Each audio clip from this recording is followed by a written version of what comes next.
what blood sacrifice do I have to give the MMA gods for Tony Ferguson versus Khabib to happen?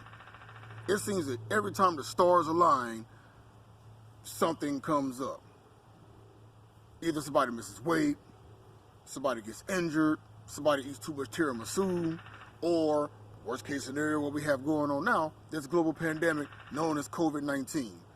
And who would have known that it would have taken a pandemic this time to stop one of the best fighters that may or may not happen from ever lining up?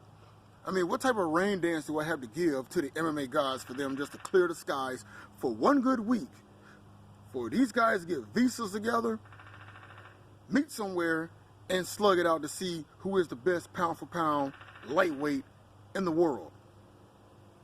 Not in the UFC, not in Bellator, not in Victor, not just one organization, but in the entire world. Hopefully it happens. Hopefully this clears up. And with that being said, hey, I hope everybody's out there practicing washing their hands, covering their nose when they sneeze, sanitizing, you know what I mean? Because this pandemic is serious. Just want to throw that out there right quick before I continue. I mean, for your loved ones that's out there that have COVID-19, and for those that are exposed to people that have COVID-19, my prayers and thoughts go out to you all. Now, continuing on with the video itself, it's like,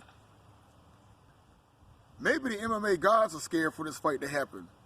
It's just like when I watched Dragon Ball Super Broly, the film, in which Goku and Vegeta formed Gogeta. They was fighting Broly. They punched each other so hard, they ended up in another dimension. Maybe that might happen when Khabib and Tony throw the first punch at each other. We might just get shattered and sent to another parallel dimension that's way worse than the Twilight Zone. Who knows?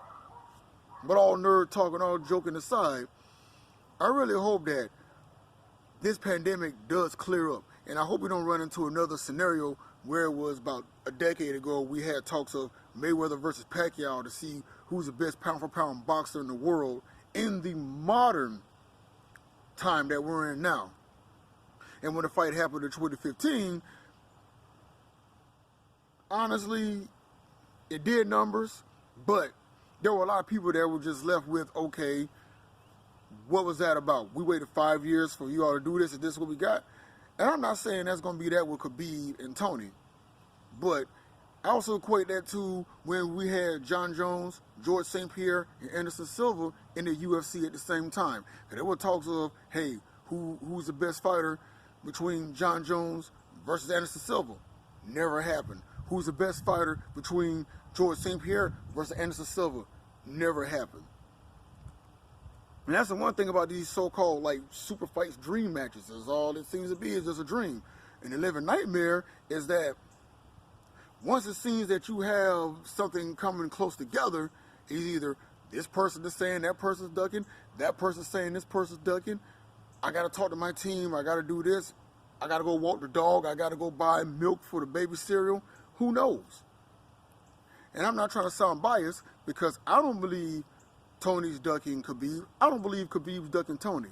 I really believe that both of these guys want this fight to happen.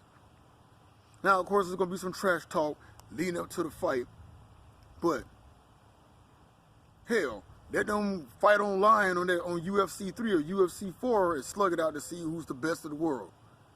But seriously, I really hope that when this pandemic just clears up just a little bit, or give it to the end of the year, give it to next year, I really hope that this fight does line up so when all the trash talking is done, when the smoke clears and the dust settles, we can see who is the best pound for pound fighter between Tony and Khabib.